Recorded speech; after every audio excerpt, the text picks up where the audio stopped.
बांग्लादेश से, पाकिस्तान से अगर झुग्गी लगा के आपके पता नहीं वो कौन लोग हैं, क्या हैं, सारी कानून व्यवस्था चरमरा जाएगी। चोरियां, डकैतियां, बलात्कार बढ़ेंगे हमारे देश के अंदर, पूरी कानून व्यवस्था, और पता नहीं कैसे कैसे लोग आएंगे वहां पे। सुरक्षा व्यवस्था, हमारे देश की सुरक्षा व्यवस्था का क्या होगा? चारों तरफ दंगे फैल जाएंगे।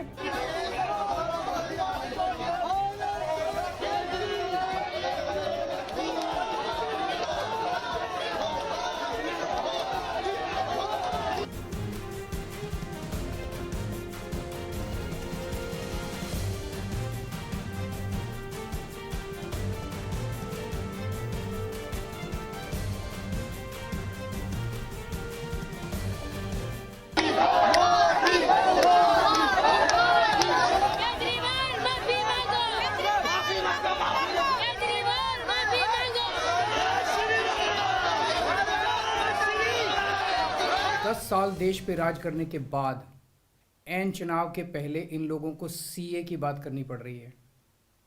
अगर 10 साल में कुछ अच्छा काम कर लेते तो शायद आज सीए की जगह अपने कामों पे वोट मांग रहे होते। आज देश के सामने सबसे बड़ी समस्या महंगाई और बेरोजगारी की है।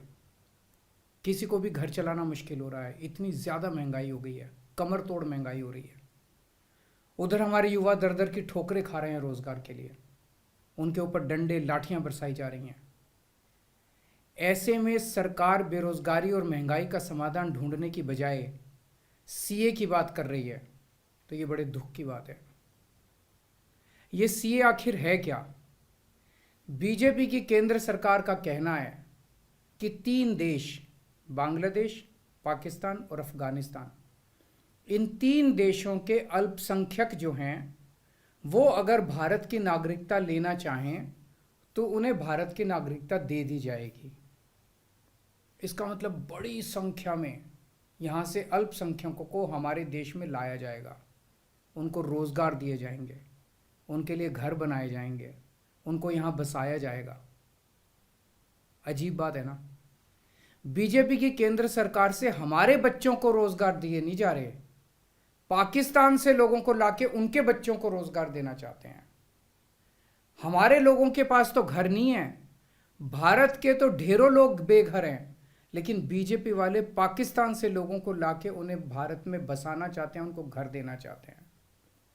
हमारे रोजगार उनके बच्चों को देना चाहते हैं, हमारे हक के घर उनमें पाकिस्तानियों को बसाना चाहते हैं।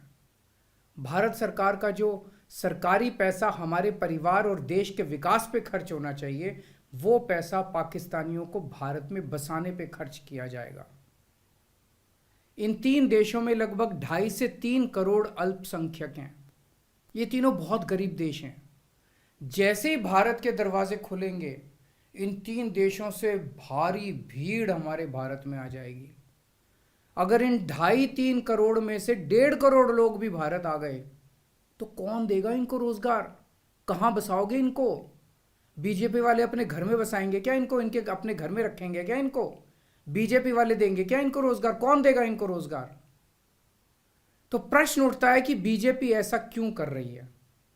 कई लोगों से मैंने बात की, कुछ लोगों का कहना है कि ये पूरा का पूरा खेल वोट बैंक बनाने की गंदी राजनीति है। इन तीनों देशों से 1.5-2 करोड़ लोगों को अगर भारत ले आया गया और उनको चुन चुन के इस तरह से देश के अलग अलग भागों में बसाया गया, जिससे जहां जहां बीजेपी के वोट कम हैं वहां झुग्गियां डाल के अगर इन लोगों को वहां बसाया गया तो वहां बीजेपी का एक पक्का वोट बैंक तैयार हो जाएगा, बीजेपी के वोट बढ़ जाएंगे। और आने वाले इस चुनाव में तो नहीं, आने वाले भविष्य के चुनाव में बीजेपी को इससे बहुत बड़ा चुनावी फायदा मिल सकता है, ऐसा कुछ लोगों का कहना है। मुझे नहीं पता ये सच है कि गलत, लेकिन सबसे बड़ा प्रश्न है कि बीजेपी ये क्यों कर रही है। एक तरफ बीजेपी की हरियाणा सरकार हरियाणा के बच्चों को रोजगार देने में असमर्थ है। रोजगार के लिए हरियाणा सरकार अपने बच्चों को इजराइल भेज रही है। इजराइल में हम सब जानते हैं कि युद्ध चल रहा है, हमारे बच्चों को युद्ध में धकेला जा रहा है। अपने बच्चों को तो रोजगार है नहीं और पाकिस्तानियों को भारत लाके उनके बच्चों को रोजगार देना चाहते हो। मेरी तो ये बात बिल्कुल समझ से परे है। बीजेपी वाले पूरी दुनिया से बिल्कुल उल्टा चल रहे हैं। पूरी दुनिया में कोई भी देश अपने पड़ोसी देशों के गरीबों को अपने घर नहीं लाना चाहता। पड़ोसी देशों के लोगों को अपने देश में आने से रोकने के लिए पूरी दुनिया में हर देश तरह तरह के कानून बनाता है, बॉर्डर पे दीवारें लगाता है, बॉर्डर पे बिजली की तारें लगाई जाती हैं ताकि पड़ोसी देश का कोई भी व्यक्ति हमारे देश के अंदर ना आ सके।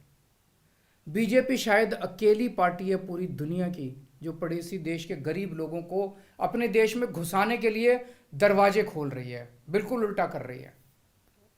एक और बात है सोचने की, पिछले 10 सालों में 11 लाख से ज्यादा भारत के बड़े बड़े अमीर उद्योगपति और व्यापारी भारत छोड़ के चले गए। ये लोग भारत में फैक्ट्री चलाया करते थे, इंडस्ट्री चलाया करते थे, बड़े बड़े व्यापार किया करते थे, लाखों लोगों को नौकरी देते थे, रोजगार देते थे। ये बीजेपी की गलत नीतियों और उनके अत्याचार से तंग आके भारत छोड़ के चले गए। अगर बीजेपी को लाना ही है तो इन लोगों को वापस भारत लेके आओ ना, जो भारत छोड़ के चले गए। ये भारत आएंगे, इनके पास पैसा है, भारत में इन्वेस्ट करेंगे, नई नई फैक्ट्रियां खोलेंगे, नए नए व्यापार खोलेंगे, अपने बच्चों को रोजगार मिलेगा। ये क्या बदतमीजी है कि बांग्लादेश के, पाकिस्तान के और अफगानिस्तान के लोगों को हमारे देश में लाके बसाएंगे और उनको हमारे बच्चों के हक के रोजगार उनको देंगे। ये लोग कह रहे हैं कि 2014 के पहले आए हुए घुसपैठियों को इन नागरिकता दी जाएगी। ऐसा नहीं है, ये तो शुरुआत है। एक बार ये सिलसिला चालू हो गया, एक बार दरवाजे खुल गए तो फिर बहुत बड़ी संख्या में पाकिस्तानी और बांग्लादेश से लोग भारत में आने लगेंगे। आज बीजेपी कह रही है 2014 के पहले आए हुए लोगों को ही नागरिकता दी जाएगी। देख लेना, अगले चुनाव में ये बीजेपी वाले इस तारीख को बढ़ा के 2024 कर देंगे कि 2024 के आए हुए पहले वाले लोगों को दी जाएगी और फिर इसे और आगे बढ़ा देंगे। मोटी मोटी बात यह है कि पाकिस्तानियों और बांग्लादेशियों के लिए भारी संख्या में भारत आने के लिए बीजेपी सरकार ने दरवाजे खोल दिए। ये देश के लिए बेहद खतरनाक है और इसका सबसे ज्यादा खामियाजा उत्तर पूर्व नॉर्थ ईस्टर्न स्टेट्स भुगत रहे हैं, खासकर आसाम के लोगों की भाषा और संस्कृति खतरे में पड़ चुकी है क्योंकि वहां पे बांग्लादेश से इतनी बड़ी संख्या के ऊपर इलीगल माइग्रेशन हुआ है। अब बीजेपी कह रही है कि इलीगल माइग्रेंट जो आए हैं उनको हम नागरिकता देंगे, उनको हम बसाएंगे, आसाम में बसाएंगे। आसाम के लोग बहुत नाराज हैं। एक तरह से देखा जाए तो हेमंत बिश्व शर्मा जो बीजेपी के मुख्यमंत्री हैं, उन्होंने धोखा दिया अपने लोगों को। अपने असम के लोगों की खातिर उन्हें सीए का विरोध करना चाहिए था। उन्हें कहना चाहिए था कि असम के लोगों की संस्कृति और भाषा दोनों खतरे में है, ये बिल्कुल बर्दाश्त नहीं किया जाएगा। तो दोस्तों, पूरे देश की मांग है कि सीए को वापस लिया जाए।